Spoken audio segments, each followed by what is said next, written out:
संप्रसारक अमृतवाणी।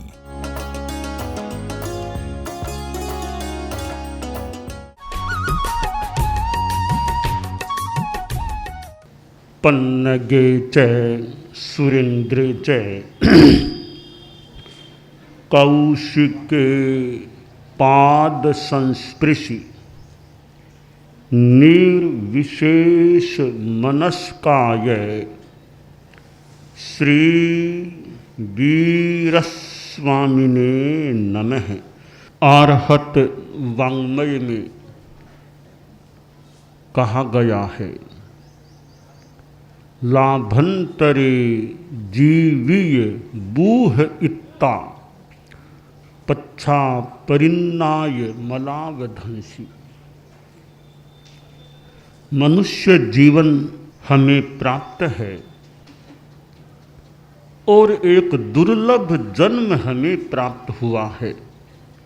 शास्त्र में मनुष्य जन्म को, मानुषत्व को दुर्लभ निरूपित किया गया है। प्राणी तो और भी बहुत हैं, परंतु मनुष्य एक ऊंचा प्राणी है। यह मानव जीवन ऐसा है जिसमें साधना करके आत्मा से परमात्मा के पद को, स्थान को प्राप्त किया जा सकता है। किंतु परमात्मा का स्थान मिलना मानो कि साधना साध्य है। ऐसा नहीं कि हर कोई जीव मोक्ष में चला जाए। आठों कर्मों से मुक्ति होती है तब कोई सिद्धावस्था में लीन आसीन विराजित रह सकता है। साधना साधु बनकर के की जा सकती है। साधुत्व आए बिना तो सिद्धि मिलती नहीं। चाहे कोई भी जीव हो, किसी न किसी रूप में भावों में साधुत्व आएगा तभी मुक्ति मिलेगी। कभी कभी वेश तो साधु का है परंतु भीतर में साधुपन नहीं है। वेश साधु का पहन रखा है, वो वेश का साधु है। देखने में ऊपरी तौर पर भले वो वेश से साधु दिखाई दे, पर भीतर में साधुता नहीं है तो वह भाव साधु नहीं है। भाव साधु नहीं है तो कोरा द्रव्य साधु होने से कल्याण नहीं होता, मुक्ति नहीं मिलती। और कभी वेश तो गृहस्थ का है, भीतर में वो साधु बना हुआ होता है। दोनों ही बातें हैं, वेश साधु का हो और भीतर से असाधु हो। और किसी के वेश तो गृहस्थ का हो और भीतर में भावों में साधुपन आ चुका होता है। तो वेश ऊपर का 2 नंबर की बात है। 1 नंबर की बात है कि भाव साधुत्व, भीतर में साधुत्व आया या नहीं। आज चैत्र शुक्ला नवमी है और चैत्र मास का एक महत्वपूर्ण दिन है जो राम नवमी के रूप में है। रामचंद्र जी के साथ जुड़ा हुआ यह दिन है। और रामचंद्र जी का हम रामायण में जो चित्रण या वर्णन पढ़ें, सुने, जाने तो एक रामचंद्र जी की महिमा की बात भी सामने आ सकती है। रामचंद्र जी ने किस प्रकार वनवास का जीवन भी जिया कुछ वर्षों तक, और भी उनके जीवन में संघर्ष की स्थिति भी आई और किस प्रकार उन्होंने दशरथ जी के उत्तराधिकार की बात उत्तराधिकार न मिलने की बात होने पर भी वो किस प्रकार समता में रहे होंगे कि भले भरत को मिले, क्या फर्क, एक ही बात है, राम भरत में क्या फर्क है। यानी ये उनकी एक कुछ उदात्तता मानी जा सकती है कि पद की भी वो लोलुपता नहीं है कि पिताजी की इच्छा भरत को देने की है, बहुत अच्छी बात है। राम है सो भरत, भरत है सो राम, दाईं बाईं आंख में क्या फर्क है। और भरत भी ऐसा भाई कि मैं राज्य नहीं लूंगा, मैं नहीं लूंगा, भाई जी लो राज्य तो रामचंद्र जी करो, मैं थोड़ा ही राजा बनूंगा। उनकी भी एक उदात्तता माने कि बड़े भाई साहब हैं तो मैं कैसे राजा बन जाऊं। ये भाई भाई का मानो मनुहार कह दो, संबंध कह दो। तो खैर आज राम नवमी है और इधर आज का दिन हमारे धर्म संघ के प्रथम आचार्य यानी तेरा पंथ के प्रवर्तक कह दें, स्थापक कह दें, प्रथम आचार्य आद्य अनुशास्ता कह दें, परम पूज्य भिक्षु स्वामी, उनके साथ भी यह एक धर्म क्रांति के रूप में जुड़ा हुआ दिन है।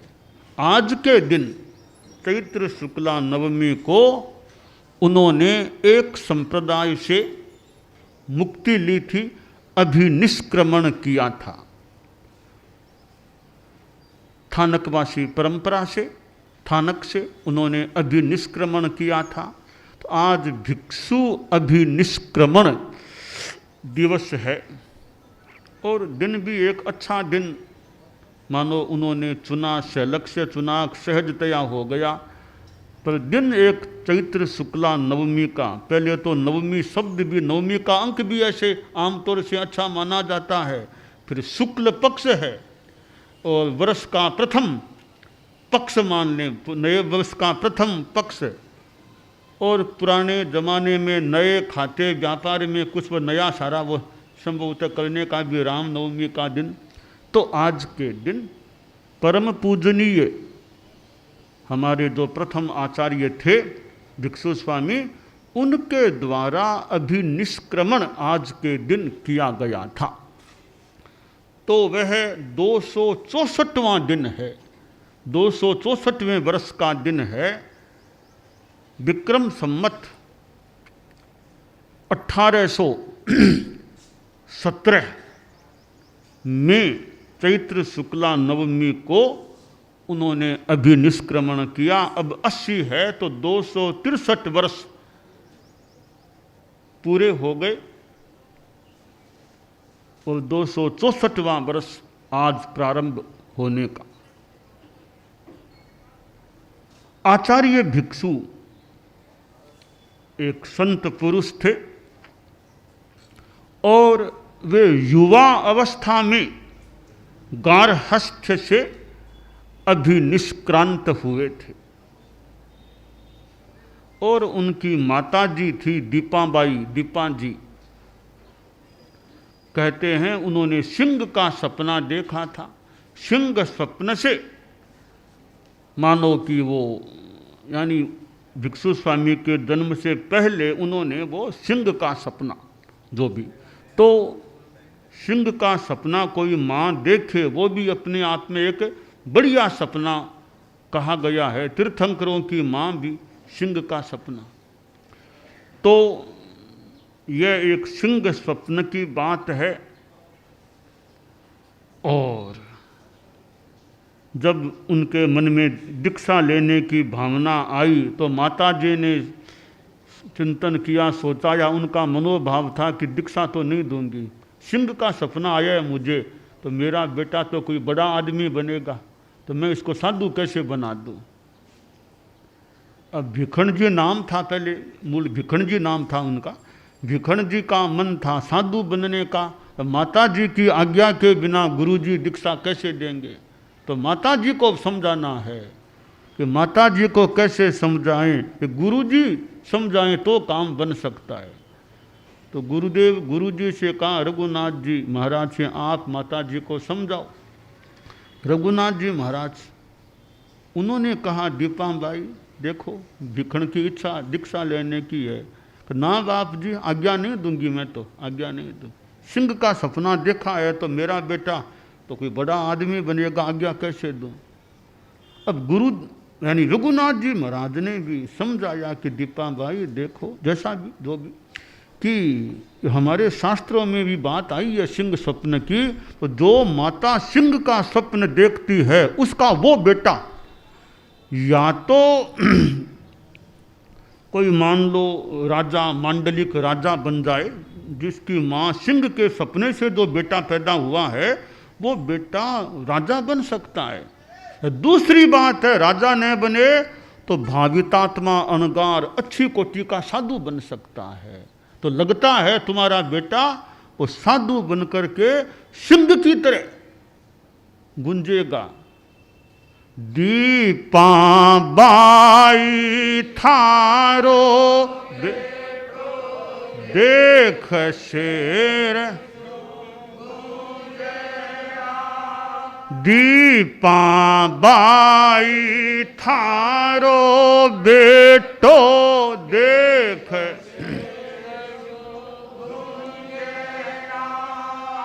धूजला थर थर कायर ओ कर्म कटक स्यूं, हो संता मोकरो मंतर मां पर कर गयो कार हो, जन जीवन आधार हो तेरा पंथरा अधिदेवता, श्रद्धा स्वीकारो तेरा पंथ शासन। तो रघुनाथ जी महाराज ने कहा, रे तुम्हारा बेटा साधु बन के शेर की तरह गुंजेगा ऐसा लगता है मुझको तो। अच्छा, तब माता का तैद गुरुदेव आपकी जैसे मर्जी, यानी स्वीकार कर लिया। और रघुनाथ जी महाराज की बात ने मानो चमत्कार किया। क्या किया, माता जी तैयार हो गई, दीक्षा भी हो गई। बगड़ी जो मारवाड़ में है वहाँ वो एक वृक्ष भी, उधर जो भी स्थान है, दीक्षा हो गई। और वैसे स्थानकवासी परंपरा में वो बन गए, गृह त्यागी हो गए, परंतु बुद्धिमान भी थे भिखण जी महाराज, अध्ययन भी करते, स्वाध्याय भी करते, और लगता है कोई वैराग्य भाव भी था। तो कुछ लगा कि थोड़ा ठीक नहीं है आचार विचार। शास्त्रों को हम पढ़ते हैं तो शास्त्रों के अनुसार हमारी पूरी पालना नहीं हो रही है। तो गुरुजी से वार्तालाप किया, चर्चा की कि गुरुदेव शास्त्र में तो यह बात है, हमारे तो यह हो रहा है ना। आखिर वार्ता चर्चा हुई, फिर कोई बात बनी नहीं। तब संभवतः लगा कि भी अब यहाँ बात बनने की आशा नहीं है, तो मुझे तो आत्मा का कल्याण करना है, तो अलग होकर साधना करूँ फिर। तो आज के दिन वो बगड़ी मारवाड़ में दीक्षा, पहले उनको वो गृह त्याग का क्रम भी बगड़ी में ही बना, फिर बगड़ी में ही आज के दिन उन्होंने रघुनाथ जी महाराज के वहाँ से विदाई ली, यानी अभिनिष्क्रमण किया, क्रांति की, थानक से विहार कर दिया, निकल पड़े, अभिनिष्क्रमण कर दिया। अब संघर्ष तो जीवन में आ जाते हैं, क्रांति होती है तो क्रांति के साथ कई बार संघर्ष तो आ सकते हैं, पर संघर्ष में भी प्रसन्नता रहे, समता शांति का भाव रहे। वहाँ से बिहार कर दिया गया, बगड़ी में जगह भी नहीं, और लोग जगह भी नहीं दे रहे हैं रहने के लिए। तो करा ब्यार छोड़ो, बगड़ी को छोड़ो, आगे चलते हैं। आगे चलें तो तूफान की स्थिति बन गई, आगे चलना भी मुश्किल हो गया। बगड़ी में स्थान की समस्या, आगे वो तूफान, आगे कहाँ जाएं। तो जैत सिंह जी की छत्री कि यहाँ रह जाएं, क्या बात है, क्या डर है, रह जाओ यहाँ पर अपने। तो ऐसा निर्भीकता का भाव हो कि स्मशान हो कुछ भी हो, क्या डर है, ज़्यादा से ज़्यादा क्या होगा आखिर। तो वहीं रह गए। और कि जो स्मशान का स्थान तो अंतिम स्थान होता है, वैसे अंतिम के भी बाद का मान लो, मृत्यु के बाद का स्थान है, वो स्थान अभिनिष्क्रमण के मानो प्रथम अहोरात्र में वो स्थान भिक्षु स्वामी ने, भिखण जी महाराज ने मानो ले लिया, वहाँ रह गए और उनकी यात्रा आगे चली। और कष्ट भी, संघर्ष भी, अब स्थान की भी समस्या, रोटी पानी भोजन की भी समस्या, कोई बात नहीं, समस्या है तो भी तपस्या करते रहो। समस्या का समाधान तपस्या से भी हो सकता है, हो जाए तो कई बार। तो तपस्या है तो आखिर समस्या कब तक रहेगी, कभी तो विदाई समस्या को भी लेनी पड़ सकती है। तो तपस्या करो और आगे चौमासा भी करना है। अब नया जीवन का अच्छी तरह प्रारंभ भी करना है, विधिवत प्रारंभ करना है, नई दीक्षा लेनी है।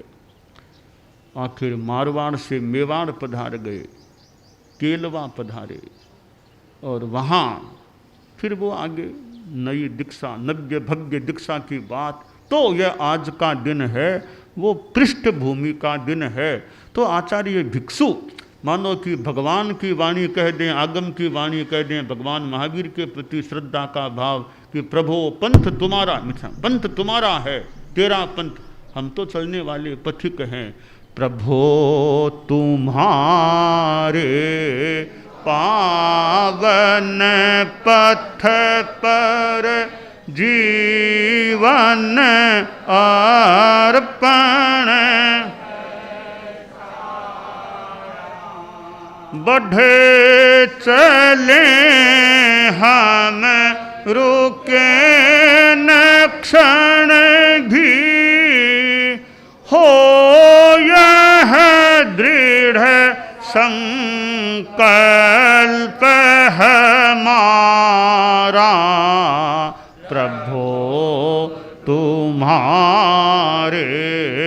पावन पथ पर जीवन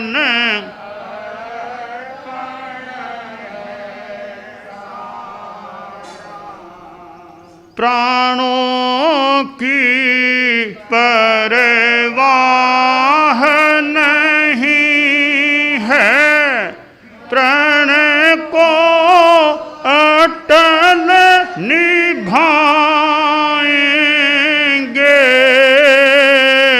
नहीं अपेक्षा है औरों की, स्वयं लक्ष्य को पाएंगे।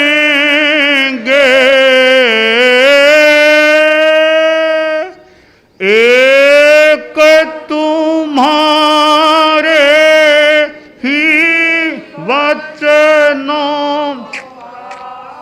एक तुम्हारे ही वचनों का भगवन प्रतिपल सबल सहारा।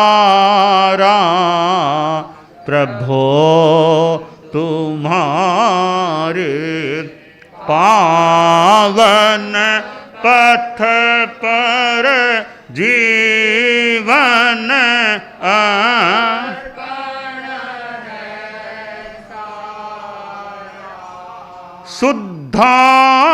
शुद्धाचार विचार भित्ति पर हम अभिनव निर्माण करें, सिद्धांतों को अटल निभाते, निज पर का कल्याण कर इसी भावना से भिक्षु का इसी से भिक्षु का तुलसी चमका भाग्य सितारा तुलसी चमका भाग्य ओ प्रभो तुम्हारे पावन पथ पर जीवन अर्पण है बढ़े चले हम रुके न क्षण भी हो यह दृढ़ संकल्प हमारा प्रभो तुम्हारे पावन पथ पर।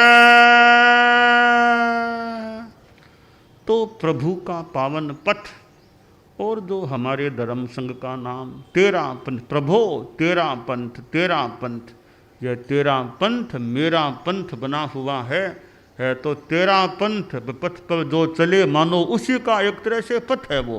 तो तेरा पंथ वो मेरा पंथ हमारा पंथ इस रूप में मानो बना हुआ।